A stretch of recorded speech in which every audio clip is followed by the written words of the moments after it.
DeJounte back, obviously, in the lineup tonight.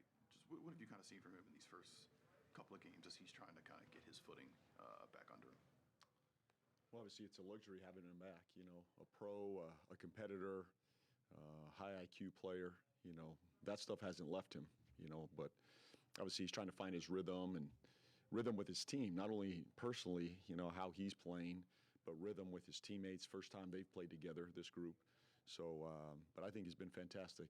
His communication, the veteran presence, the competitiveness. Those are all things that come with DeJounte. So. And I think we should see every game taking a step forward, improving every single game. So excited to watch him out there tonight. Some of those turnover numbers, do you think some of that is just kind of, as you said, learning to play with these guys? I think I remember one where he's going to throw a lob to DeAndre, and DeAndre's not there. Is it some of that just kind of learning on the fly? I think so. I think those little, between him and Z, they're finding a little synergy. Maybe DeAndre, maybe he remembers old DeAndre, young DeAndre, maybe. Fair.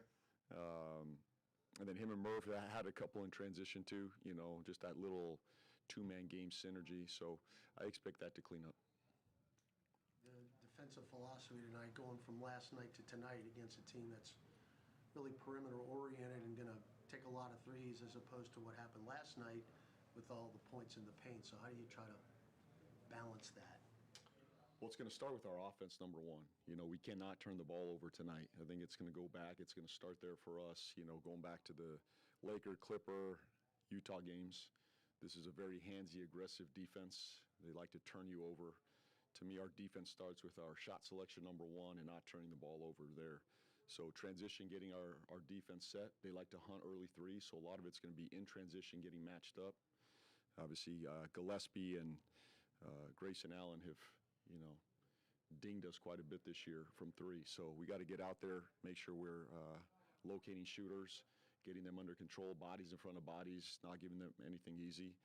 And then once we get them in the half court, we got to be the aggressive, physical team. So, but it really starts with our offense, getting back, getting set, taking care of the ball.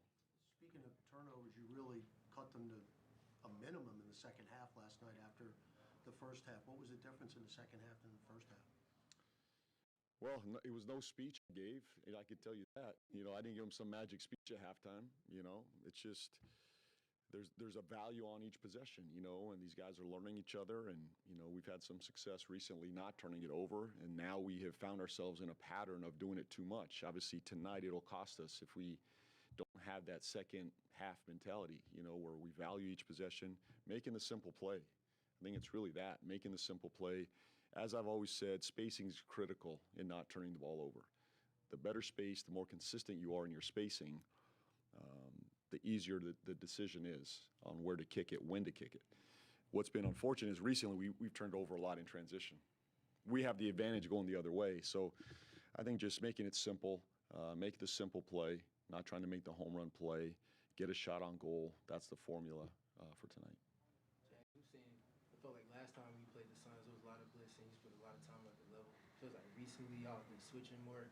When you're so frequently at the level for a team that goes into multiple pick and rolls, like what's the challenge for your defense to sustain what you want from that?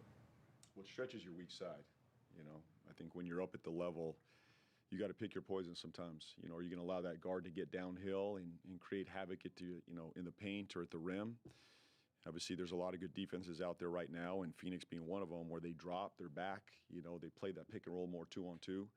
Obviously, when you bring the big up, it's going to challenge your weak side. You got to be more in rotations, more closeout situations. We feel like being aggressive up at the level is probably best for our bigs right now. Bringing DeAndre Jordan to the fold has allowed us to play a little bit more drop. I think Yves Missy over time, my hope and belief is that he will be a drop guy. That's something that he's working on. Queen, we got to figure out, as well, whether he's at the level or back. But and then you got to have guards on the ball that can get over and under screens effectively, to be in drop, where they can compete on the ball over under. I think our guards have taken a step forward. Fears has done a really good job recently amping it up. DeJounte has done this over his career. He's been a very good drop pick and roll defender. Obviously, Herb Jones, Trey Murphy, we got length and size to do this. So we've added this a little bit more. Obviously, our small lineup, we tend to switch a little bit more, that's not necessarily a drop group. So we feel like we have a couple different schemes we can go to. Obviously, our switching, our red is a little bit more aggressive. We want to be aggressive, attack in those moments. And I feel like we have a lineup that can do that. I think we've gotten better in those areas. So a couple different schemes we can go to. We probably have 3 or 4 different ones that we've played out of recently, depending on our personnel. Good. Thanks, everybody. Thank you.